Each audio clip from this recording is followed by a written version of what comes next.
Hello and अस्सलाम वालेकुम। आज से तकरीबन 45 साल पहले 1978 में अमेरिका में एक किताब पब्लिश हुई थी। उस किताब का नाम था the 100 a ranking of the most influential persons in history, यानी तारीख़ इंसानी के 100 बाअसर तरीन अफराद। और इसमें बड़ा सरप्राइजिंगली इसलिए कि मुसलमानों के लिए तो हुज़ूर अकरम सल्लल्लाहु अलैहि वसल्लम की जो शख्सियत है वो मुक़द्दस तरीन शख्सियत है। लेकिन एक ऐसे शख्स ने जो अमेरिका में रहता है और जो मुसलमान नहीं है, उसने हुज़ूर सल्लल्लाहु अलैहि वसल्लम को जब तारीख़ इंसानी के जो 100 अफराद की लिस्ट है उसमें जब टॉप पे रखा है, तो ये मेरे लिए एक दिलचस्पी का बायस था कि मैं अपने नाज़रीन को बताऊं कि वो कौन सी वजूहात थी। सबसे पहले मोहम्मद अरबी सल्लल्लाहु अलैहि वसल्लम ने दुनिया के एक बड़े मजहब की बुनियाद रखी और उसका असर 1400 साल गुजरने के बाद भी मुसलसल बढ़ रहा है, कम नहीं हो रहा बल्कि बढ़ रहा है। ये पहली वजह है। दूसरी वजह क्या है कि दुनिया के बाकी जितने भी अजीम लोग इस लिस्ट में शामिल हैं वो तहजीबी मराकज में पैदा हुए जिन्हें सेंटर ऑफ सिविलाइजेशन कहा जाता है। लेकिन हुज़ूर सल्लल्लाहु अलैहि वसल्लम मक्का में पैदा हुए और माइकल एच हार्ट के मुताबिक मक्का मुकरमा उस वक्त इतना ज्यादा बाकी दुनिया के मुकाबले में कोई तरक्की याफ्ता एरिया नहीं था। फिर यह है कि शुरू में ही हुज़ूर सल्लल्लाहु अलैहि वसल्लम वालिदैन के साए से महरूम हो गए। उनका जो कबीला था वो तो बाअसर था, लेकिन उनके माली हालात में मुस्बत तब्दीली जो थी वो तकरीबन 25 साल की उम्र में हुई, जबकि उनकी शादी हज़रत खदीजा रजी अल्लाह ताला अन्हा से हुई थी।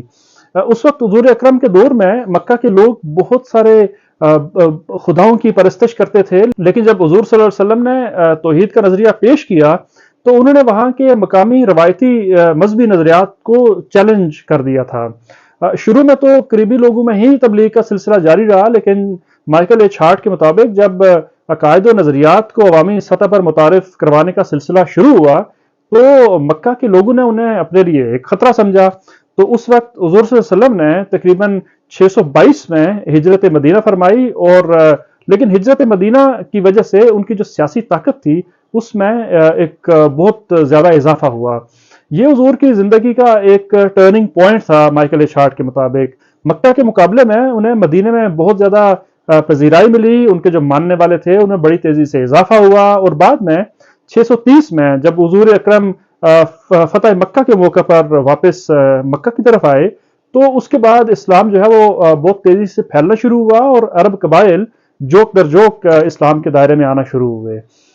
ये तारीख में पहला मौका था जब अरब कबाइल इतनी बड़ी तादाद में तौहीद के परचम तले इकट्ठे हुए थे। और फिर हम जानते हैं कि हुजूर की रहलत के बाद भी यह सिलसिला जारी रहा। जब हुजूर पर्दापोशी फरमा गए इस दुनिया से तो उसके बाद भी फतवात का एक सिलसिला जारी रहा। और मिसाल के तौर पर शुमाल मशरक की जानिब हम देखते हैं कि ईरान और शुमाल मगरब की जानिब बाइजेंटाइन एम्पायर जो मौजूदा इराक का इलाका है, और मशरकी रोमन एम्पायर जो कुस्तुनतुनिया मौजूदा तुर्की का इलाका है, उस तरफ पेशकदमी शुरू हुई। अददी एतबार से मुसलमान ज़ाहिरा के बाकी जितने भी उस वक्त एम्पायर्स थी उनके मुकाबले में बहुत कम थे और उनका कोई मुकाबला ही नहीं था।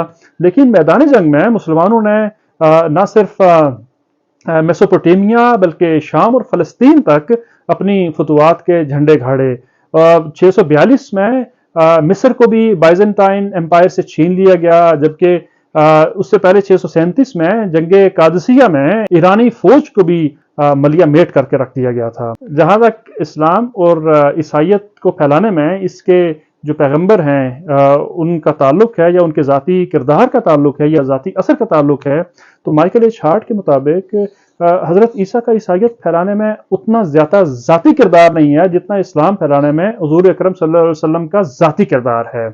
और हज़रत ईसा ने तो सिर्फ इखलाकी इक़दार पर जोर दिया था, लेकिन तारीखी एतबार से अगर हम देखें तो सेंट पॉल जो है उसका ईसाइयत फैलाने में माइकल एच हार्ट के मुताबिक बहुत बड़ा किरदार था। उसकी वजह यह है कि इंजील मुकद्दस को लिखने में जो सेंट पॉल था उसका बहुत बड़ा एक रोल था। जहां तक अरब फतवात की बात है तो वो हुजूर के बगैर किसी भी सूरत में मुमकिन नहीं थी, क्योंकि ना उनसे पहले कभी ऐसे हुआ था और ना ही उनके बाद और उनके बगैर ये सब कुछ मुमकिन था।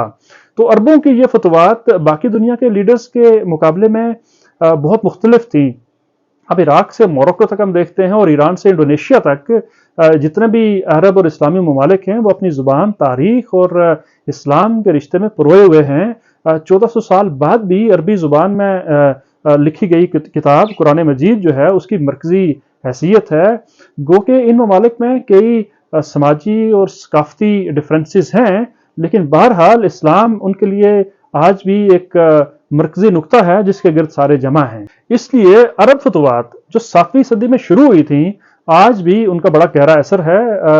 इस सारे सिलसिले के बानी हुजूर अकरम थे, इसलिए उनका असर आज भी रोबा अरूज है और यही वजह है कि उन्हें तारीख इंसानी में नंबर 1 पोजीशन पर रखा गया है।